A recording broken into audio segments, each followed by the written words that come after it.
Today, we will be talking about a game that broke us when we played it for the first time, Soma. Soma is a large-scale science fiction project that tackles basic concerns about consciousness, identity, and the mind-body relationship. It is a first-person survival horror game created by Swedish developers Frictional Games. It was released in 2015. Yes, some of you will be familiar with it, and your heart would have already skipped a beat when you heard the name Frictional Games. They are the same developers behind the bone-chilling Penumbra and Amnesia series. Those who are familiar with the names I just mentioned will know that they are in for a wild ride if they have not played Soma before. So, buckle up.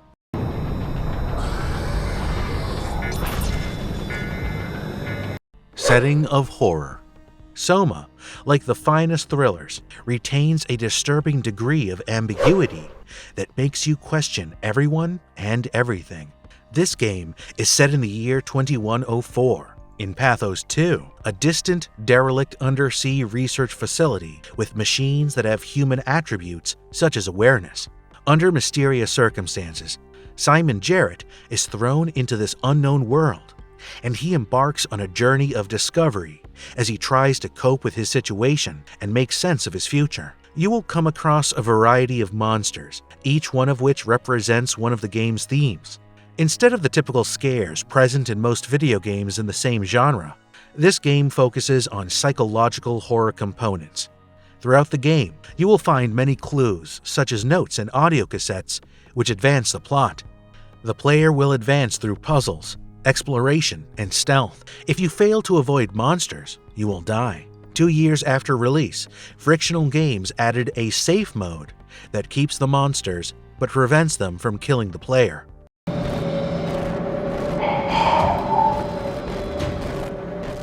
A frightening tale of the future. Pathos 2 was a sophisticated research outpost in the North Atlantic Ocean that had fallen into disrepair by the start of the game. In the 1960s, the facility was founded by Japanese conglomerate Haimatsu and a European company, Carthage Industries, as a thermal mining operation. Its primary purpose eventually became space technology and the operation of Omega Space Gun, a railgun that launches satellites without the expense and hazard of traditional rockets into orbit.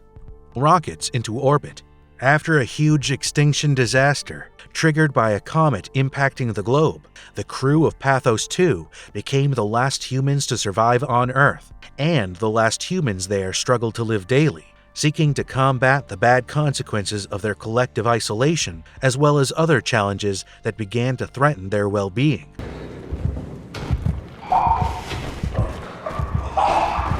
Your story in the game starts as Simon Jarrett. The year is 2015, and having sustained critical injury in the head, which led to internal bleeding, Simon agrees to an experimental neuroscan under David Munchie, a graduate student. Simon seems to black out during the scan and reawakens on the research facility site. You quickly meet a variety of malfunctioning robots who talk and act like humans.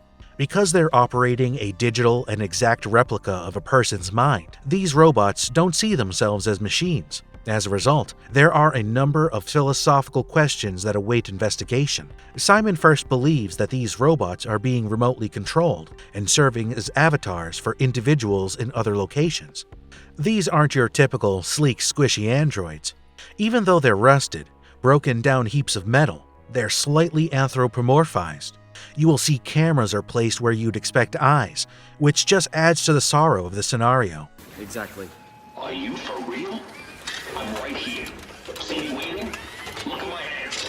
Hey, buddy. Okay. I'm just gonna... They feel they are human and are perplexed as to why you cannot view them as such. It's both fascinating and heartbreaking at the same time. As Simon gains access to an Omni tool, a device that can connect to multiple systems throughout Pathos 2, he makes contact with a woman named Catherine Chun. Upon welcoming him to Site Lambda, she reveals that he is in the year 2104, 1 year after a comet destroyed the Earth, and Pathos 2 was humanity's last known outpost. Simon passes out temporarily when the communication platform floods and wakes to find himself inside a diving suit. You'll discover a functional railway on the seafloor, around Site Upsilon, which you may use to get to Site Lambda. You will also encounter several such robots along the adventure, some of which are hostile. The story is well crafted. It is disturbing, as it contains a plethora of ingenious corkscrews. The only one who's immune to the new pattern. Don't worry, I'll make it quick. It's even laugh-out-loud humorous, quite a few unforgettable times. The discussion in Soma is designed to act as a deep philosophical critique of what you've learned, even after you think you've figured out what's going on. It enthusiastically delves into the kind of intellectual themes you'd expect to find in a decent horror or thriller novel, refusing to shy away from the challenging ramifications of some really shocking truths. And it does it without ever taking away from the situation's intrinsic tension. Each new piece of knowledge you'll receive will just help to drive you further away from the brink. This type of psychological, rather than bodily anxiety, is no easy task. I could entice you even more with similarities to other games, but that would be giving away too much. Before you play Soma, the less you know about it, the better. Like couples do. We're not. You don't want me? Yes, of course, but what happened? We fell in love. The playability. Soma is largely concerned with generating a feeling of location in its moment-to-moment interactions. It lacks an inventory. Scavenging ammunition, weapons, crafting, leveling up, or any kind of skill trees. There's nothing between you and the scene. There is no exploration even. If you notice a choice of pathways, it's most likely because you'll have to avoid one of the game's infrequent creatures. Unlike the Alien game's Alien, the enemies in this game are predictable, and the fatalities they inflict are forgiving. In Soma, traditional gaming is only possible through physically touching the world, touching dials, flipping switches, pushing buttons, logging into computers, plugging in circuit boards, picking up images, and tapping iPads are all things you can do. Because you're constantly touching the surroundings, it seems very real and palpable.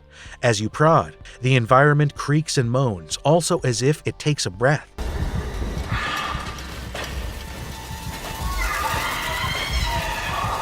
All hardware and bulkheads, computer terminals with loading bars, dispersed movable goods of little worth to you, and storage room that are as unimportant as any storage room weigh it down. Ironically, you can appreciate more of the surroundings because you can disregard so much of it. This would have been a point-and-click adventure game back in the day. Frictional, on the other hand, has created an immersive, first-person experience that is, above all, faithful to its world.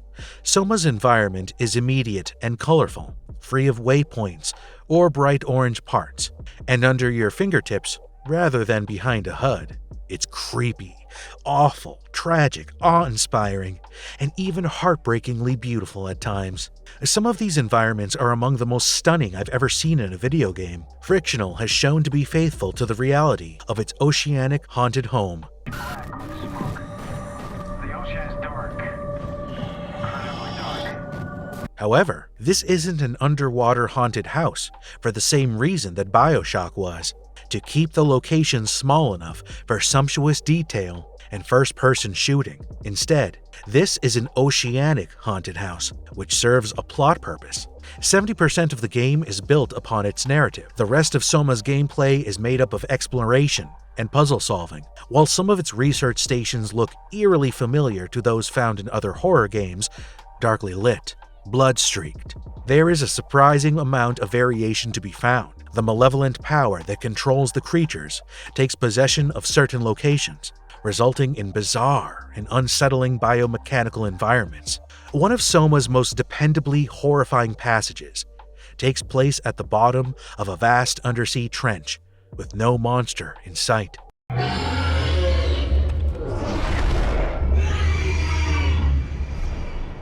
Our final thoughts. Thanks to an interesting and intriguing plot, Soma seems hefty but never dry or pompous. However, It is also a work of survival horror, and it is significantly less effective in this aspect. While the horrors are undeniably deep and horrifying, I wouldn't expect anything less from the creators of Amnesia, The Dark Descent. The puzzle-solving and exploring parts are far less memorable, resulting in some unpleasant pacing issues. Soma is exciting in terms of narrative and ideas, but it lacks originality in terms of moment-to-moment gameplay. In the end, it's based on a very typical peek 'em up, which entails hiding in corners or behind doors, and waiting for the big terrible monster to lose interest and leave the room. The monsters, which are robots infected by a rogue, self-replicating AI, are daunting and frightening at first, but they quickly become annoying because there's no obvious method to escape them, even when it appears like you should be able to.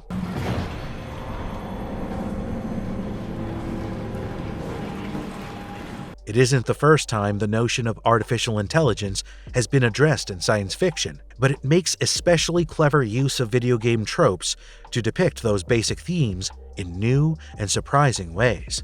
The plot feels a touch stretched at 12 hours, especially when so much of the gameplay is less creative than the concepts. That's not to suggest the scares aren't effective or dramatic, but you could find yourself drawn to the film's quieter moments, in which its philosophical yet unadorned storytelling is allowed to breathe without being hampered by incomprehensible puzzles and uncontrollable robots. Soma is the Greek term meaning body, particularly in the context of the body-spirit dualism.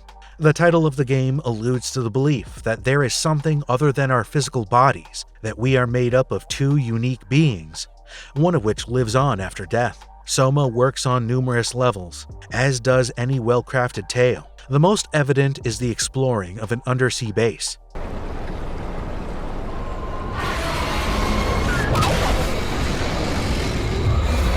On a deeper level, it's an identity metaphor. I/you/we are all alone, survivors stranded in an outpost, staring out at the great black indifference of the sea, the sadness of a devastated planet, and the limitless possibilities of the stars. We are expressions of fear, loss, and hope seen through a porthole, abandoned and rediscovered, rescued and destroyed, drowning and flying all at the same time. A special shout-out needs to be given to the audio director, Samuel Justice, for utilizing what he called the room size system, which allowed to achieve a realistic sound to fit the mood required. Rather than editing sounds to create an effect, recordings of surroundings that complemented such demands, such as the reverb of a huge auditorium, were created. Over 2,000 footstep noises were recorded using this method. The game received generally positive reviews from review aggregators. Most of the critics enjoyed the game's atmosphere and plot a lot.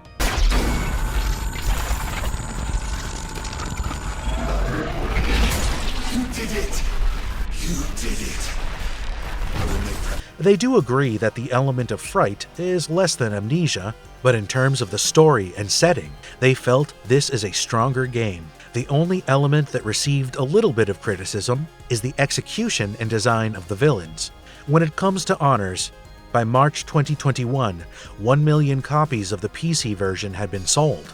Soma was nominated for 3 Golden Joystick Awards in 2016: Best Original Game, Best Storytelling, Best Visual Design. The game was voted 8th in Games Radar's list of the 20 best horror games of all time in 2018. That's it for this video, guys. Let us know how you liked it in the comments, and don't forget to like, share, and subscribe to our channel. Happy gaming!